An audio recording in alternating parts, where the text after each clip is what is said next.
Hey, it's Johnny P, and you're watching The Late Night Show. Sitting next to me is my co-host for the evening, Michelle. Hey, Johnny, what's going on? It's always great to see you. You too. We got a great show for you tonight. Tonight, for you soap fans of One Life to Live, we have Nathaniel Marston, who plays Dr. Michael McBain. This is a live charity event held at Circles Comedy Club on Staten Island on September 9, 2006 for the American Cancer Society. Sponsored by my good friend Karen Gosh. So without wasting any more time, let's roll some footage of Nathaniel Marston. Ladies and gentlemen, I want to thank you very much for coming out tonight to the American Cancer fundraiser for the Be Live for Life. Thank you. And thank you, Nathaniel, for coming.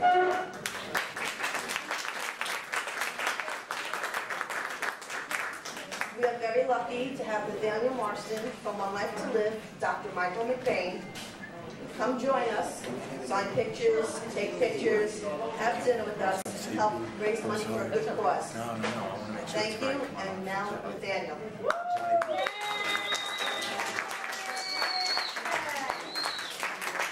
Well, I've been talking so far, so this is nothing new. I just want to thank all of you guys for coming out, for supporting the American Cancer Society. This is a wonderful thing. I mean, to be able to share a meal, break bread, tell stories, you know, commune with one another, and also raise money to affect people's lives, to save people, to further research that will in the future possibly erase cancer. My mother was a cancer survivor. She had cervical cancer, and I tell you, it was a hell of a fight. But if it wasn't for the money and the research raised by organizations such as the American Cancer Society, my mom and I might not be here. So thank you guys all for being here. Thank you for supporting. I'd also like to thank Circles West for having the event, which is a wonderful venue. And of course, Johnny P, very, very, very many thanks to you, sir. Thank you very, very much. All right. All right. You know, it's not every day that we get an opportunity to come together. So I again just want to say thank you. I know I've thanked you about a million times. I don't want to sound like a broken record, but you can never thank people enough for giving of themselves, for giving their time, and for making the effort to affect other people's lives. You know, we're all going to go home tonight. We're going to sleep just fine. We're going to wake up tomorrow. There are people that are going to suffer tonight. There are people that aren't going to sleep. There are people that are going to be in pain. And it's organizations like this that are working to stop that. So, again, thank you all very, very much. Talking to the mic more. I should be talking to the mic more. Apparently that works a lot better. I'm usually just used to being a big mouth. Yeah, so if there are any questions, any questions about the show, I know that we've been discussing the show so far, but if there's anything that maybe you guys would like to ask, anything personally, let's not get too personal, shoot. Nothing. Nothing at all. No, actually, I think that we've covered a lot of ground. We have a raffle here, and I'm not the best raffle guy. I don't know the procedure, so I'm gonna get a little help here. A little help here. A little help. So wait, one thing you didn't tell us. You didn't tell us, is Spencer going to get fried finally? Like the zucchini that I just ate. She had a question also. Did you play at that? Do you work with that? I don't. We have some medical advisors. But, you know, the funny thing is, I've always been the type of person who just goes a little overboard with stuff. So I bought a physician's desk reference, I bought the pill book, I bought a couple of medical books, and I speak with my physician about once or twice a week. And I come into the show a lot, and I'm sorry, I can't say this. This is not that. This is wrong. So it's funny because they make a lot of mistakes. They try to be very realistic, but you know, sometimes in trying to dramatize things, it's like, no, I'm sorry, she has a sore throat. But she can't die from that, okay? So, great question. Who do you like working with on the show the best? Which one's your favorite? I really like working with Kathy Breyer. Of course, she's terrific. I also like working with Robert Strasser a lot. She's yeah. classic. You know who else is really good is oh Jesus, what's his name? Tug Watkins.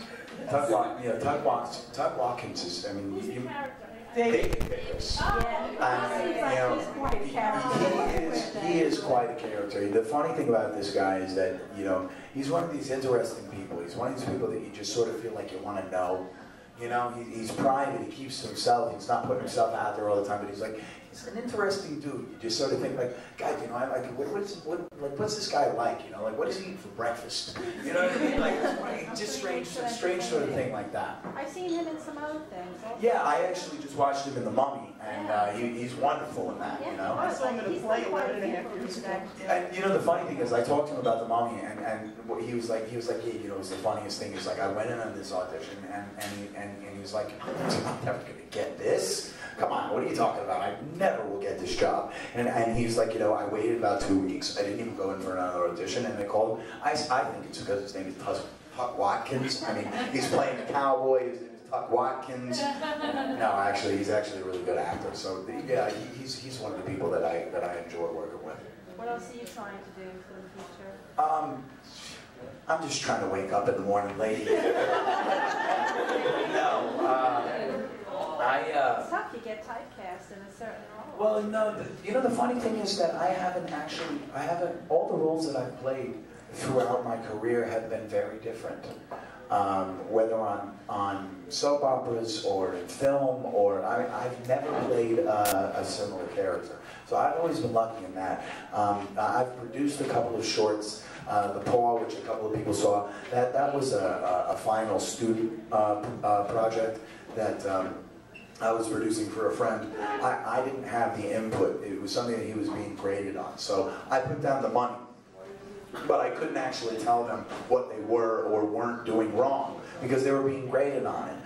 The next project that we made, the Forgotten Dame, that hasn't been edited yet, but it should be edited, and we're going to be entering that in all of the film festivals. We think we got them in at Robert De Niro's festival, and basically we shot this in HD, and it's beautiful. And Richie has a beautiful eye. He sees things in a way that other people don't.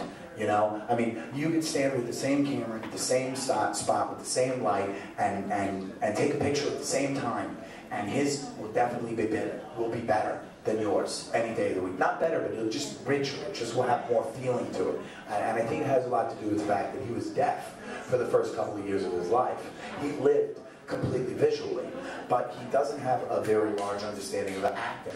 So in that, I have worked as an actor for, you know, since I've worked as an actor. So basically we're trying to marry his vision and my understanding of acting.